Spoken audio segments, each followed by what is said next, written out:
সাহাবারা উত্তর দিয়ে বলছেন, না ইয়া রাসূলুল্লাহ, কোনো আপনার নাপাকি থাকবে না। আল্লাহ রাসূল বলছেন, ও সাহাবারা শোনো, তোমরা যদি পাঁচ ওয়াক্তের নামাজ আদায় করো, সালাত পড়ো, আযান হবে, আযান শোনার সঙ্গে সঙ্গে তোমার ব্যবসাকে বন্ধ করবে, আড্ডা বন্ধ করবে, গল্প বন্ধ করবে, তুমি তোমার যে কাজে আছো তোমার কাজ থেকে উঠে যাবে, দুনিয়াবি চেতনা ছেড়ে দাও, আযান হয়েছে বলে নাও আল্লাহর ডাক হয়ে গেছে, তোমাকে সারা 24 ঘন্টা রাত দিন মিলে সময় দেওয়া হয়েছে, 24 ঘন্টা মসজিদে এসে উপুড় হয়ে পড়ো না। আল্লাহ তাআলা বলেছেন, যখন আযান হবে রে, ওই আযানের সময়ে 10 মিনিট 15 মিনিট আধ ঘন্টা সময় দুনিয়ার কাজটাকে বন্ধ করে দাও, আল্লাহর কাছে ছুটে এসো। আযান হয়েছে, মসজিদ আযান দিয়েছে, মসজিদে আসো, জামাতে নামাজ আদায় করো। যদি তুমি নামাজ আদায় করো বা জামাত 5 ওয়াক্তের নামাজ পড়ো, আল্লাহ তাআলা বলছেন এই 5 ওয়াক্তের নামাজ তুমি যদি পড়ো, যেমন একটা পুকুরে গোসল করলে 5 বার নাকি আপনার পাক, মানে আপনার কোনো নাপাকি থাকতে পারে না, ময়লা থাকতে পারে না। আল্লাহ তাআলা বলছেন, ওরে আমার বান্দা বান্দিরা, 5 ওয়াক্তের নামাজ পড়বে, আল্লাহ তাআলা তোমার জীবনের পাপকে ক্ষমা করে দেবে। সুবহানাল্লাহ। আগা আল্লাহ রাসূল হাদিসে কি বললেন, যারা 5 ওয়াক্তের নামাজ পড়ে, যারা 5 ওয়াক্তের নামাজ পড়বে, আল্লাহ তাআলা এই নামাজ দ্বারা তাদের পাপকে মুছে দেবেন, মোচন করে দিবেন, ক্ষমা করে দিবেন। সুবহানাল্লাহ। হতভাগা মুসলমান, এত সুন্দর সুন্দর আমরা কথা শুনি, তারপরও আযান হয়, কি করে আমরা আড্ডা মারতে পারি, কি করে কাজের অজুহাত দিতে পারি, বন্ধুর সঙ্গে আড্ডা মারতে পারি, ওহে তো গল্প করি, কিন্তু জামাতের টাইমে এসে যারা যে কটা নামাজ পড়ে এমন তাড়াহুড়া দেখায়, ব্যস্ততা দেখায়, আপনার তাড়াহুড়ো করে ওযুটা করতে করতে করতে ওযু করতে এসে 2 রাকাত ছুটে গেল, 1 রাকাত ছুটে গেল, কোন রকম জামাতটা পেরাত সালাম ফেরার আগে এরকম অবস্থা দাঁড়িয়ে। যদি আপনার পেশাব পায়খানা প্রয়োজন হয়, সেই ক্ষেত্রে জামাতটা আপনার ছুটতে পারে।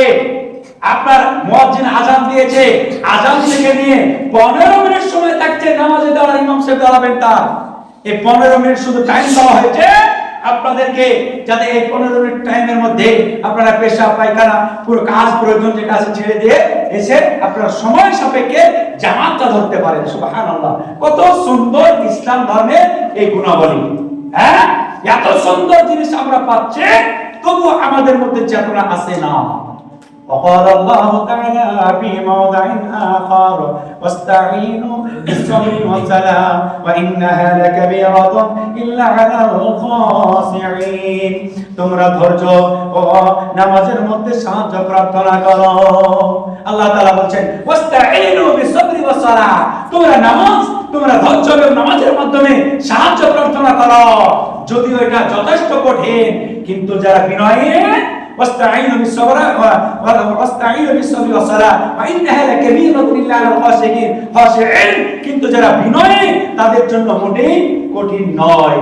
যারা নামাজটাকে হালকা মনে করে, যারা নামাজটাকে ভারী মনে করে না, যারা নামাজের জন্য সব সময় রেডি থাকে, আযান হবে ছুটবো, যেমন রেডি হবে, আযানের শব্দ আসবে ছুটবো মসজিদে, যেমন আযানের শব্দ তার কানে আসবে রেডি থাকবে, আযান হলেই আমি মসজিদে ছুটবো।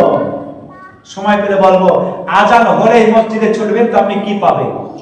আযান হলে মসজিদে ছুটবেন তো আপনি পাবেনটা কি? অবি হাদিসে মান সাল্লা ইরালি ফাকাদ আশরাকা, মান সাল্লা ইরালি ফাকাদ আশরাকা, যে ব্যক্তি লোক দেখানো নামাজ পড়লো সে শিরক করলো। সুবহানাল্লাহ। তাহলে নামাজ পড়লেও লোকে নাম করবে তার জন্য নয়। বুঝা গেল তো? মিশকাত 455 নম্বর পেজে হাদিসটা এসেছে, সহি হাদিস। তাহলে আল্লাহ রাসূল বলেন, মান সাল্লা ইরালি ফাকাদ আশরাকা, একমাত্র আল্লাহ তাআলাকে সন্তুষ্ট করার জন্যই তোমরা নামাজ কায়েম করো। লোকে নাম করবে, লোকে ভালো বলবে, লোক দেখানোর জন্য তুমি নামাজ পড়বে না। অবশ্যই আমরা এটা আল্লাহকে সন্তুষ্ট করার জন্য করি, লোক দেখানোর জন্য নয়। নিশ্চয়ই এরকম কিছু মানুষের আলামত থাকতে পারে, তাই হাদিসটা এসেছে যে মান সাল্লা ইরালি ফাকাদ আশরাকা, যে ব্যক্তি লোক দেখানো নামাজ পড়বে সে ব্যক্তি শিরক করে, মানে আপনার শিরক করে বসবে। সুবহানাল্লাহ। আর একটা বলবো, আল্লাহ সাল্লাল্লাহু আলাইহি ওয়াসাল্লাম, সাল্লু কামা রাআইতুমুনি উসাল্লি, সহিহ বুখারী 888 নম্বর পেজে হাদিসটা এসেছে। দুটো হাদিসে দুই রকম জায়গায় এসেছে হাদিসটা। আল্লাহ রাসূল বলেছে, তোমরা যে মত আমাকে নামাজ পড়তে দেখছো, যেমন ভাবে যে তরিকায় যে মতে যে পদ্ধতিতে আমাকে নামাজ পড়তে দেখেছো সেইভাবে সেই মত অনুযায়ী সেম ক্যাটাগরি ভাবে তোমরা নামাজ কায়েম করো।